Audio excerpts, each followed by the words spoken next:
Nicolas. Merci. J'aurais pas fait mieux. Franchement, c'est nickel. Donc voilà, les gens m'ont demandé, alors tu étais prêt, tu avais prévu un truc alors je fais non, mais c'est bon, j'ai improvisé. En fait, forcément, à force de faire parler les gens, on sait un peu de quoi ils retournent et on a toujours quelque chose à raconter. Donc je vous propose en fait de vous présenter la chose en deux temps. Une partie, on va dire, un peu technique, et puis la partie plus réveil créatif, où moins que le making-of, c'est plutôt pourquoi j'ai fait ça, moi, pourquoi j'ai initié cette histoire. Okay, donc la partie technique, c'est facile. C'est facile parce que dans la famille des conférences courtes qui existent, nos cousins de conférences courtes sont TED, parce que c'est les plus anciens, et aussi Pechakucha à Toulouse, et qu'on se connaît bien et qu'on s'apprécie parce qu'on est quand même de la même famille. Donc j'ai été amené à présenter les réveils créatifs, l'association, dans un Pechakucha. Je ne sais pas si vous connaissez les Pechakucha, allez voir, c'est génial, TED aussi. Bref, on fait des choses, on fait intervenir des gens passionnés et tout ça. Moi, je trouve ça super. Donc voilà, ça c'est une version longue de Pechakucha, parce que Pechakucha c'est vraiment très ramassé. Réveil créatif, donc j'ai voulu présenter la formule réveil créatif sous un mode 20 questions qu'on nous pose souvent. Donc la première question c'est réveil créatif c'est quoi? Eh bien réveil créatif c'est une association. C'est une association qui organise à Toulouse tous les mois, enfin 10 mois par an, des conférences courtes qui sont aussi un rendez-vous avec un petit déjeuner. Ces conférences sont filmées, elles sont mises sur le site réveilcreatif.com et elles sont accessibles à tous et elles traitent de créativité. Okay, donc ça c'est la première question. La deuxième question, c'est mais qui a inventé ce format? Alors là c'est clair, c'est pas moi, c'est elle. Elle c'est Tina Eisenberg, elle a un blog qui s'appelle Swissmith et elle est un petit peu, c'est une serial entrepreneuse mais sans faire exprès. Donc elle a inventé ça parce qu'elle trouvait que ses copains freelance n'avaient pas beaucoup de manières de se rencontrer dans la communauté. Elle est suisse, mais elle habite à Brooklyn. Donc elle a organisé, ce que je fais, c'est 100%, 95% copié sur Creative Morning. Creative Morning, l'histoire c'est que je les ai regardés et j'étais vraiment passionné de ces conférences, je les trouvais super boostantes, ça existe. Et du coup, je me suis dit, ça serait pas bête quand j'ai vu que sa formule se multipliait, qu'il y en avait partout, y compris une édition qui se montait à Paris. Je me suis dit, ça serait sympa de faire la même chose à Toulouse. Donc je l'ai contacté et c'était un petit peu compliqué. Enfin, disons que voilà, il y avait des exigences que je n'étais pas forcément prêt à assumer vu que je suis salarié à plein temps dans une boîte, etc. Mais dans le mail, elle disait, si tu veux reproduire la formule, du moment que tu crédites Creative Morning, ce que je suis en train de faire, vas-y, amuse-toi, appelle-toi autrement. Donc on a fait une équipe et on a dit, ça, voilà, on a lancé cette affaire.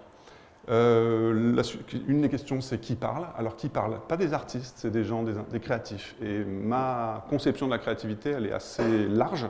C'est-à-dire qu'on a évidemment les étiquetés créatifs, hein, des graphistes. Je suis graphiste, il y a des membres de l'équipe qui sont graphistes, mais aussi des musiciens, mais aussi, pourquoi pas, je sais pas, un restaurateur, un cuisinier, d'ailleurs il y en a, journaliste, un psychologue, enfin voilà, des gens comme ça. Ça, c'est un visuel pas très mis à jour, mais ça montre la diversité des intervenants. De quoi ils parlent? De quoi ils parlent? Ben, en fait, ils sont pas là, on n'est pas là pour montrer son book, montrer son portfolio, parce que ça, il y a des sites pour le faire. Moi, ce qui m'intéresse, c'est la philosophie des gens, leur attitude, comment ils font les choses. Donc voilà, ça, on a moins l'occasion de s'exprimer sur ce terrain-là. Donc Kader Berlarbi, ben, voilà, il nous parlait de son histoire, de comment j'étais danseur et puis je suis devenu chorégraphe et comment j'ai gardé la passion du métier en devenant chorégraphe et ensuite comment je suis devenu directeur de corps de ballet et finalement comment j'ai recyclé ma passion à travers une évolution comme ça. Voilà, ça c'est un exemple. Donc la passion, c'est un mot important. Où ça se passe? Ça se passe dans le centre de Toulouse. Studio Lucette nous accueille pour la au moins 4e fois. Donc on a des endroits comme ça, chouchou, qui nous accueillent. Et puis sinon, au départ, on voulait rester dans le même endroit, mais c'était un peu compliqué de le faire. Donc on a migré. Donc voilà, on bouge. Il y a encore plein d'endroits à explorer. À vous faire découvrir aussi, parce que je pense que tous les gens qui découvrent Lucette disent « Ah ouais, sympa ». Merci Lucette. Et merci aux autres qui nous ont accueillis pendant toutes ces années. Alors, une question qu'on pose, c'est quoi ce format-là? Ce format 20 minutes, j'ai dit tout à l'heure, les conférences courtes, en fait, elles ont été baptisées par des journalistes les conférences 2.0. Parce que ici, ça pourrait durer, quand les gens sont passionnants, on les écoute pendant des heures, mais le problème après, c'est que tout le monde ne peut pas venir. Donc on met ça en ligne, comme vous savez. Donc il y a 25 vidéos en ligne, ou 24, et elles arrivent, les autres. Et 20 minutes après, on décroche, même si les gens sont super passionnants. Donc ça oblige aussi à serrer son propos, à dire aux gens que voilà, c'est important, être plus précis, plus concis, et donc à espérer que les gens qui ont raté les conférences les suivent en ligne. Pourquoi le matin? Alors c'est sûr, le matin, c'est pas facile. Hein. D'ailleurs, il y a des gens qui me disent tes conférences, ça a l'air super sympa, mais moi, 8h30, excuse-moi, mais ça va pas être possible. Donc voilà, je dis, bah écoutez, je sais pas, déjà les apéros Facebook, c'était pris. TED, c'est le samedi. Pecha Kucha, c'est le soir. Et puis j'aimais bien l'idée que voilà, qu'on se déplace, et puis ensuite on va bosser, et puis voilà, c'est bien. Puis c'est gratuit, tout ça. Alors, c'est quoi la différence entre, vous l'avez reconnu, c'est quoi la différence avec TED et Pecha Kucha, justement, parce que j'arrête pas d'en parler. Bon, fondamentalement, moi je pense qu'on fait à peu près les mêmes choses. Les formats TED et le format Pecha Kucha, qui sont aussi des formats qui existent ailleurs, voilà, il y a des similitudes, des différences. Il y a un petit déj, il y a un intervenant au lieu d'un panel, c'est le matin et c'est filmé. Tout le monde n'a pas ce... Donc le côté filmé, c'est important pour nous aussi, évidemment. C'est quoi un bon RC? Un bon RC, un bon réveil créatif. Alors pour moi, un bon réveil créatif, quand on se quitte, on s'est dit « Ah, c'était un bon réveil créatif ». C'est quand j'ai l'impression qu'il y a eu des rencontres, que les gens que je vois des sourires ou que les gens se retrouvent, que j'ai pu présenter machin à machine ou vice-versa. Voilà. Et bon, il ne faut pas négliger la qualité de la présentation. J'espère toujours que la personne sera la plus passionnante possible, évidemment. Hein. Donc, mais voilà, ce qui se passe dans la salle, ça m'importe. Donc parlez-vous, discutez, connaissez-vous. OK. C'est quoi un bon RC? Est-ce qu'on refuse des gens? Est-ce qu'il m'est arrivé de refuser des gens qui voudraient parler? Ça ne m'est pas encore arrivé, mais disons que j'ai un peu de méfiance par rapport aux gens qui voudraient me vendre une soupe. Voilà, on n'est pas ici pour vendre. On parle de soi, donc on parle forcément de sa création. Ça ne me dérange pas. Mais si c'est... Voilà, vous voyez à peu près ce que je veux dire. Pas de démarchage. Qui vient? Alors ça, c'est une vraie photo du réveil créatif de juin dernier. Kader Belarbi, il y avait donc un oiseau. Aujourd'hui, on a un chien, ils sont hyper sympas, donc on est ouvert. On a eu un bébé, je ne sais pas ce qu'on a... Plusieurs bébés. Voilà, des retraités, des étudiants, des chômeurs. Alors, pour le handicap, on fait des efforts, mais voilà, on aimerait bien et on y pense sérieusement. Est-ce qu'on refuse? Qui est le public? Pourquoi ils viennent? C'est vrai, pourquoi ils viennent? J'en sais rien, vous nous direz tout à l'heure, après tout. Parce qu'il y a des gens qui viennent à l'aveugle. Hein. On n'a plus un auteur de polar, on a juste le mec qui a fait les réveils créatifs, il y en a, ils viennent quand même. Donc voilà, je ne sais pas, vous savez pourquoi vous venez. Qui le fait? Alors j'ai prévu un papier parce que l'équipe a tellement augmenté que j'ai peur de faire des gaffes. Historiquement, donc j'ai vu les Creative Morning, j'ai eu envie de le faire, j'en ai parlé. Ma femme était d'accord pour m'accompagner, donc c'était déjà pas mal. Et puis ensuite, les amis, puisque je n'avais pas envie de faire ça, j'avais envie de m'amuser aussi un peu, donc il fallait des gens passionnés et sur qui je puisse avoir confiance.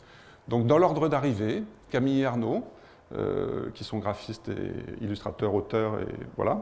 Fred et Jacques, qui sont designers, qui sont là. Jessica, qui est une étudiante, une copine de ma fille, qui fait des études de com.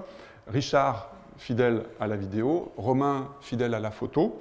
On a Hannah, qui fait le coaching des intervenants, c'est son métier. Elvire, qui nous conseille sur le côté business. Florence, qui vient de rejoindre pour prendre la relève des relations presse. Clotilde. Mehdi, voilà, qui vient aussi nous rejoindre. Et j'ai oublié Sally et Olivier, je ne sais pas pourquoi, qui sont là alors qu'ils ont des rôles essentiels. On est tous multitâches, multifonctions, on sert le café, on déménage. Oui, vous leur ferez un grand bravo après, parce que je parle, mais réveil créatif. Tous ceux qui ont un badge, là, Florence, il te faut un badge, font partie et déplacent des chaises, se lèvent à 6h le matin, font des choses comme ça. Okay, donc ça, c'est l'équipe, voilà. Il en manque. Alors, comme on a fait pour exister, il nous faut un peu de... Moi, je veux bien me lever, mais je n'ai pas acheté les croissants, donc on a un sponsor, et je suis allé voir mon employeur.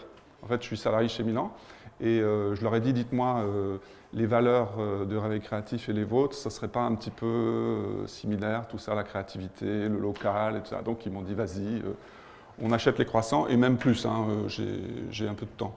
Pourquoi j'ai fait ça? Vous voyez, j'ai toujours voulu monter sur la scène, et j'avais peur que ce moment arrive. Quand j'ai fait ce montage, il n'était pas prévu que je sois là devant vous, donc vous voyez ma véritable nature égotique. C'est vrai, tout le monde avait un groupe de rock sauf moi. Donc le moment est arrivé, la gloire. Alors la question qu'on me pose aussi, c'est quoi cette histoire de coaching? Donc un coach en présentation, c'est un métier. 20 minutes pour présenter. Les gens ne sont pas habitués. Ils ont l'habitude de présentation d'1 heure ou voilà, de présentation de 5 minutes, mais 20 minutes, ça peut se caler. Moi, je pense que ça se travaille. Et Anna, qui est là, fait tout ce qu'il faut pour aider les gens. Donc, c'est pas du tout, elle n'est pas en train de diriger le discours. Tous les gens qui sont passés par le coaching ont appris plein de trucs, quoi, en fait, hein, sont très contents, ce qui est bien. Comment on fait pour y aller? Alors voilà, en drone ou comme vous voulez. En fait, plus sérieusement, vous vous inscrivez sur le site www.réveil créatif. Le site va être bientôt relooké pour que ce soit encore plus facile. Et puis, qu'est-ce qu'on me demande encore? Est-ce qu'il y en a ailleurs? Non, nous, on n'a pas voulu justement créer une marque, les exporter, les réveils créatifs. Pour l'instant, voilà, si quelqu'un me dit j'ai envie d'en faire à Marseille, pourquoi pas, mais j'ai rien à vendre, ça appartient. Il n'y a pas grand-chose à. Donc, on n'a pas de projet d'expansion. On a envie de rester local. Et qu'est-ce qui ailleurs? Est-ce qu'on peut faire mieux? Alors voilà, on travaille sur l'accès au handicap. Plus concrètement, on va chercher à signer systématiquement les conférences, parce qu'il y a beaucoup de gens de la communauté, des gens sourds-muets, qui voudraient assister aux conférences, et ce n'est pas toujours facile. Donc c'est en train de se mettre en place, c'est un petit peu compliqué, mais on va y arriver. Et ensuite, vous voyez où plus tard l'avenir du réveil créatif? Vous voyez, on prépare déjà le coffret, ça sera pour Noël prochain, non? On a dit? Voilà. Ok, donc ça c'est la première mi-temps, la mi-temps un peu technique. Voilà, donc il y a sûrement des questions il y a peut-être des questions que j'ai oubliées, donc vous pourrez les poser tout à l'heure, parce que on se disait que quand on s'est dit, bon, on fait quoi demain? On s'est dit que ça pouvait être aussi l'occasion d'un échange un petit peu plus poussé avec vous, ce que vous percevez du réveil créatif, si vous avez des envies, des remarques, ou par rapport à ce que j'ai dit, ou par rapport à l'aventure réveil créatif. Bon, voilà, première mi-temps. Donc ça sera peut-être un réveil créatif plus, du point de vue de mon intervention, peut-être un poil plus court que ceux d'habitude, mais voilà, encore une fois, ça laisse du temps pour l'échange et je pense que c'est aussi super important. La deuxième partie, là j'ai plus trop de slides.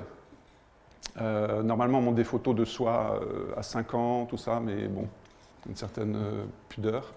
Non, c'est un peu pourquoi j'ai fait ça. Et alors j'ai fait ça donc pour... en fait, il y a une anecdote comme ça qui résume un peu la façon dont je procède. Quand j'avais 20 ans, donc il y a plus de 30 ans, je ne savais pas quoi faire. Donc j'avais eu des idées un peu romantiques d'aventure, de voyage, tout ça. Donc il n'y avait pas d'université pour ça. Donc j'ai un peu glandouillé, j'ai appris les langues en me disant que les langues finalement pour voyager c'était pas mal et pour communiquer. Donc j'ai fait anglais, espagnol, et puis en fait dès que j'ai pu, je suis allé faire l'assistant professeur en Angleterre.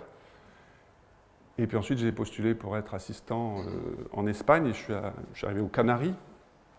J'ai passé d'île en île et j'ai un peu pris goût à la vie à l'extérieur de la fac.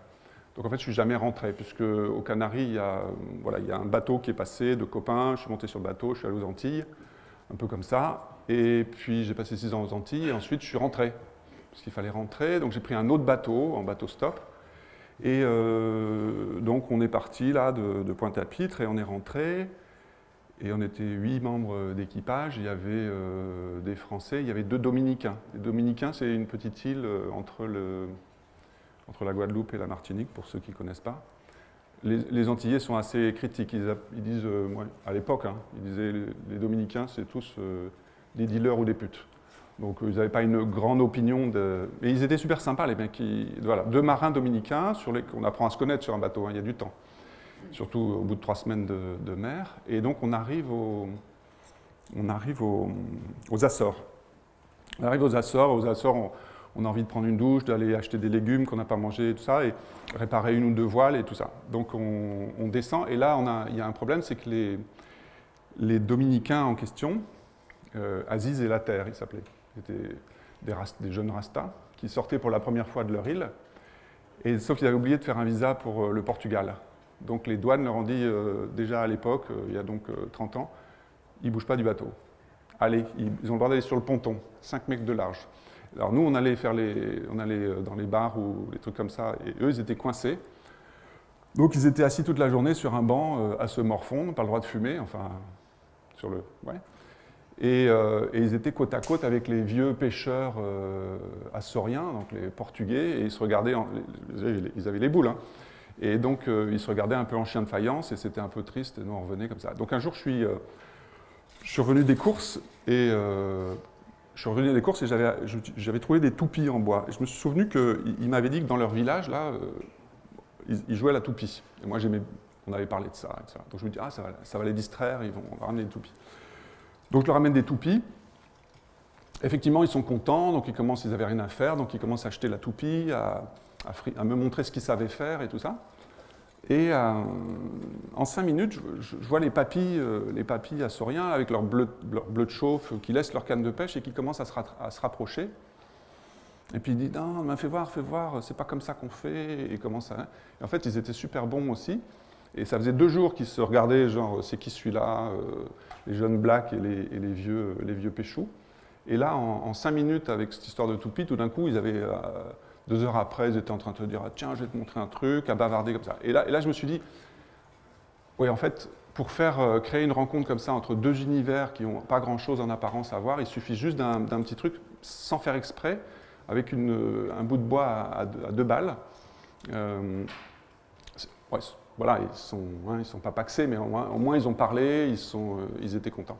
Et du coup, en fait, je vous raconte tout ça parce que je pense que c'est mon côté non conflictuel qui fait que j'aime bien que les gens se parlent, même si en apparence, voilà, a priori, il n'y a pas grand-chose à se dire.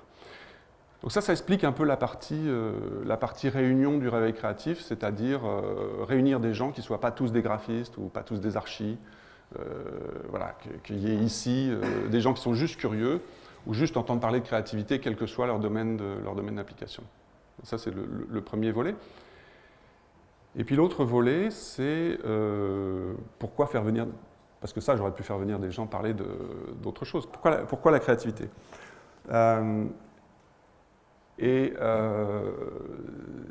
donc ça, c'est un petit peu différent. Ça vient du fait que moi, je me suis donc formé sur le tas, puisque les études de langue ne m'ont pas amené directement au graphisme. Et quand on se forme sur le tas, il vaut mieux changer souvent d'expérience pour rattraper le temps perdu, puisqu'on se fait sa formation comme ça, petit à petit. Donc, dès que je suis arrivé à faire des stages dans le graphisme, et puis il me fallait de l'expérience. Donc à l'époque, c'était plus facile, hein, les titres de presse se créaient plus vite qu'ils ne se défont aujourd'hui. Donc c'était plus facile à Paris, dans les années 80, de passer d'un magazine à un autre, le plus différent possible. Par exemple, aller des cahiers du cinéma au Reader Digest. Donc voilà, donc il y a ça fait des cultures de boîtes différentes, des approches du graphisme différentes, et tout ça. Donc ce changement, un peu obligé, c'est un peu de ça que j'avais envie de parler, du changement.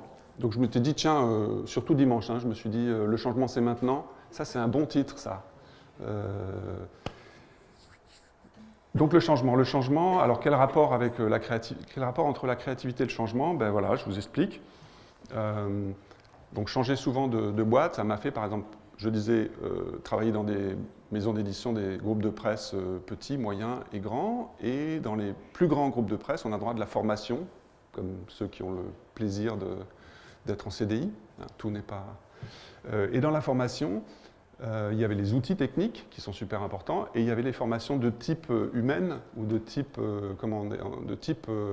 développement personnel. Donc les formations techniques, c'est très bien, mais moi, le truc que je trouvais génial, c'était les formations type gestion de conflits, animer une réunion, organiser son temps. Ça, je trouvais ça vraiment, vraiment utile. Et j'avais l'impression que ce n'est pas des matières qui sont enseignées, en tout cas pas dans les écoles de graphisme, ou en tout cas pas à l'époque où je faisais ça. On apprenait à devenir un bon graphiste, à devenir créatif. Après, on était lâché dans la nature sans trop savoir comment gérer le client, etc. Et je ne vois pas pourquoi un graphiste n'aurait pas le droit à une formation gestion de conflit, parce que moi j'ai l'impression que c'est super intéressant, les deux. Donc cet aspect cet aspect-là, en plus de la culture graphique que j'étais obligé d'apprendre tout seul en achetant des bouquins, c'est vrai que les livres de développement personnel, ça m'a toujours fasciné. On est d'accord que ça ne sert pas à... En fait, je pense que les livres de développement personnel, c'est pour les procrastinateurs. Parce que du coup, ils en achètent beaucoup, et pendant qu'ils les lisent, le truc, ça va commencer maintenant, changez votre vie, relax, tout est possible. On lit le bouquin, on fait la formation, et après, comment on fait le raccord? Bref, mais moi j'adore quand même, je trouve ça excellent. Et donc, parmi ces ressources, parmi ces choses que j'aime bien lire, voir, entendre, ben, il y a eu les fameux Creative Morning, où je voyais des gens expliquer un peu comment ils fonctionnaient et la multiplicité des façons d'envisager son métier, d'envisager sa vie. Je trouvais ça absolument, absolument excellent. Donc, je me suis dit, en fait, il y en a peut-être d'autres qui trouvent ça bien aussi. Et comme j'étais passionné, je l'expliquais d'une certaine façon, qui ont fait que les autres, tous ces gens-là m'ont suivi pour cette aventure. Donc, il y a par exemple, il faut que je vous dise une chose, c'est que je ne suis pas, même s'il y a l'histoire du bateau et tout ça, je ne suis pas vraiment un gros aventurier. Moi, je suis en CDI depuis toujours, en fait. C'est-à-dire que l'aventure du freelance, tout le monde est freelance autour de moi. Tous ces gens-là, vous êtes tous freelance. Ils ont monté une boîte, et total respect. Moi, je trouve ça impressionnant de monter sa boîte, d'être freelance, parce qu'il faut savoir être au top artistiquement, commercialement, administrativement.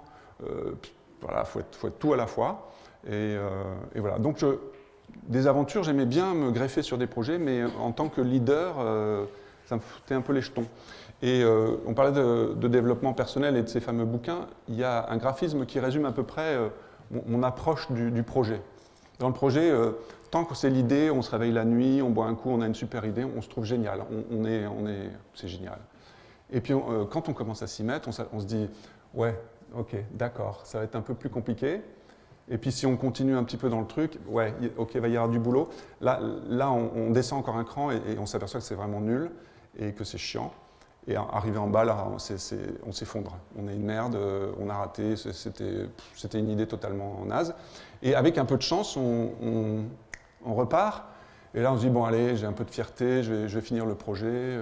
Finalement, j'apprendrai peut-être quelque chose. Puis voilà, la dernière étape, ça serait, ça y est.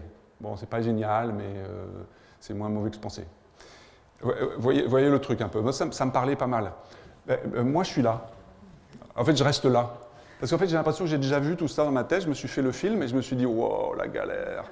Et donc, la situation qui arrivait souvent, c'était, mais Nico, mais c'est vachement bien ton truc. Quand est-ce que tu commences? Ouais, non, mais j'ai ça pour rire, en fait. Vas-y, prends-le, toi. Tiens, c'est libre. Prends l'idée. Démerde-toi. Donc voilà, une grosse illusion. Okay. Et là, peut-être que les réveils créatifs existent parce que, d'une part, ils me correspondaient à, tel que je les voyais et la façon dont j'imaginais les reproduire, ils me correspondaient à 99%, c'est important, que la cause était un peu plus, on va dire, forte que juste, je sais pas quoi, faire un pop-up érotique ou n'importe quelle idée que j'ai pu avoir avant. Voilà, c'était un peu moins futile. Et puis je pense qu'il y a une histoire de timing. Il y a un moment où on se dit, bon ben voilà quoi, hein, si c'est pas maintenant, ça sera jamais. Donc le changement c'est maintenant. En fait, le changement c'est pas maintenant. Le changement c'est tout le temps en fait. Il faut saisir les opportunités. Voilà, ça s'est fait comme ça. Puis une fois que j'en ai eu parlé, j'étais coincé en fait. Hein, quand tout le monde vous dit, ouais, on y va. L'avantage c'est ça, c'est qu'en fait on est obligé. Donc c'était important aussi que ce soit un projet qui dure. Donc voilà, on a une obligation, mais ce n'est pas une obligation, c'est une obligation paisible. Ça veut dire que j'ai assez parlé? Ok, j'ai assez parlé. Alors écoutez, voilà, merci, et c'est tout. Et puis la suite, c'est si j'ai oublié de dire des choses, posez-moi des questions. Très bien, je pense qu'effectivement, la prochaine fois que je présenterai, je rajouterai cette question parce qu'on me la pose souvent en plus. En fait, il n'y a pas de recette. J'explique fréquemment ma conception de l'intervenant idéal, hein, quelqu'un de passionné, de préférence sur un sujet. Enfin, c'est vrai qu'après 20 et plus rêves créatifs, si le sujet, le domaine est un peu nouveau, je suis curieux. Donc on n'a pas eu encore de scientifiques ou de choses comme je dis n'importe quoi. Voilà, il y aurait un domaine qu'on n'ait pas eu, ça m'intéresse. Mais en fait, quand j'explore des domaines un peu périphériques à la créativité, pas étiquetés créativité, comme par exemple un scientifique, un philosophe, les gens me disent mais je suis ingénieur, pourquoi tu veux me faire parler la créativité? Et moi je lui retourne la question. Je lui dis toi la créativité, c'est quelque chose qui te parle ou t'es prof, la créativité, t'envisages ton enseignement comme ah ben moi j'ai appris la philo, j'enseigne la philo, ou quelqu'un qui me disait ah non, il faut enseigner de façon super créative, il faut trouver des ruses, il faut se remettre en question, etc. Et là ça va. Alors la façon dont nous on se réunit effectivement tous les mois, on débriefe un peu le rendez-vous, on parle des projets, des envies, des choses à faire, en fait tout le boulot d'une assoce. Et il y a en fait la liste des gens qui nous sont proposés grandit plus vite que la fréquence des rêves créatifs. C'est-à-dire, les gens peuvent écrire en disant « je fais ci, je fais ça, est-ce que vous voulez m'écouter ?» Et puis, on peut me dire « oh, j'ai entendu machin, le directeur de la clinique parler, c'est hallucinant, il a vraiment des choses passionnantes, il a une attitude passionnante et tout ça, il a vraiment des choses à partager, quoi. » Donc c'est sur l'envie, hein, sur l'envie de se raconter. Alors il y a des gens qui, quelquefois, ont mal interprété, pensent que rêve créatif fait parler des artistes. Et je dis que finalement, dans la liste qu'on a vue tout à l'heure, il y a très peu d'artistes. Pourquoi? Parce qu'un artiste, il peut se faire l'économie de son cheminement. Il dit, ben, moi c'est mon travail, hein, c'est vous qui voyez. Alors qu'un créatif, dans par exemple son rapport à la commande, il est obligé de communiquer sur un créatif, ça résout un problème. C'est-à-dire, ah bon, vous avez une boîte, vous voulez un logo, vous vendez de la charcuterie, et vous m'expliquez ce que vous voulez, et moi, je trouve une solution à ce problème. Ça, c'est un peu la démarche créative. Donc, voilà. Donc, on est très ouvert, et moi, ce qui m'a passionné, je n'avais pas forcément imaginé, dans ces 2 ans presque de rêve créatif, c'est l'aspect découverte, alors des lieux, mais aussi des gens qu'il y a sur Toulouse, de la ressource qu'il y a sur Toulouse. Et ça aussi, c'est important, je n'ai peut-être pas tout dit, mais sur l'aspect local, c'est ça aussi. C'est de se dire, on n'est pas obligé de monter à Paris ou d'aller à Brooklyn ou à Berlin il y a peut-être des choses à inventer sur place, quoi. Autant j'aime bien les voyages, autant le développement local tranquillement, mais il y a peut-être des choses à faire quand même. Voilà. Donc oui, si vous rencontrez des gens, on a un mail, non, mais voilà, il y a un contact, et vous dites, tiens, une bonne façon aussi c'est d'envoyer les gens voir un rêve créatif, du coup, ils voient un peu en quoi ça consiste, et à ce moment-là, ils voient s'ils se le sentent. Parce que c'est vrai que c'est... Ben alors, c'est vrai que si par exemple, je rencontre quelqu'un qui a une production passionnante, qui est réalisateur, il fait des films ou n'importe quoi. Bref, on voit un travail passionnant. On se dit, derrière ce travail passionnant, il y a une personne passionnante, et la personne est hyper timide. Ben, moi, j'ai envie de dire, c'est à lui de voir. Hein. Moi, on dit que les gens ont du charisme. Alors moi, je suis archi convaincu, je ne suis pas le seul, hein, que le charisme, on est en partie avec, mais ça se bosse comme tout. Ça se bosse comme la créativité, ça se bosse comme la souplesse, comme tout, quoi. Hein. Donc le charisme, ça s'apprend à force de parler. Il y a par exemple, c'est un peu la mode des conférences, il y a des graphistes à qui on donne de plus en plus le micro, par exemple aux conférences off à Barcelone ou d'autres conférences comme ça. A priori, à la base, ils sont graphistes, hein. Ils ne sont pas showman. Et j'ai assisté à des conférences comme ça de gens qui ont un super boulot de graphiste et des présentations incroyables, fascinantes. Ils sont drôles, ils sont percutants, ils sont péchus. Voilà, et plus ils prennent goût à ce truc-là. Donc, convaincre les gens qui a parlé, oui, si je leur dis ça va être du boulot. Alors, le boulot avec le travail avec le coach, l'exercice qui consiste à faire un peu un bilan de ce qui est important pour soi, parce que 20 minutes, tu ne dis pas tout. Donc, faire le tri dans ce qui importe pour toi, pourquoi tu fais ton métier, comment tu fais ton métier, ce retour d'expérience que je trouve, moi, toujours enrichissant. Ça se travaille, ouais. Voilà. Ouais. Mais bon, je préviens. Il n'y a rien à gagner, sauf peut-être à découvrir un peu ses talents d'orateur ou à tout d'un coup se faire ce petit bilan, qui est pas mal, hein. C'est comme si on obligeait les gens à faire une pause. Donc, ouais. Après, il faudrait leur demander à eux, mais il y en a qui m'ont dit que ça leur avait coûté, mais que ça leur avait plu. Ouais. Avec plaisir.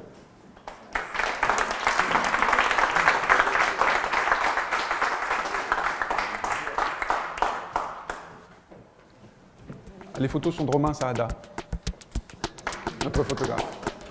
Et les illustrations du diapo première partie sont de Bob, Yannick Robert, illustrateur toulousain. Je savais que j'avais oublié.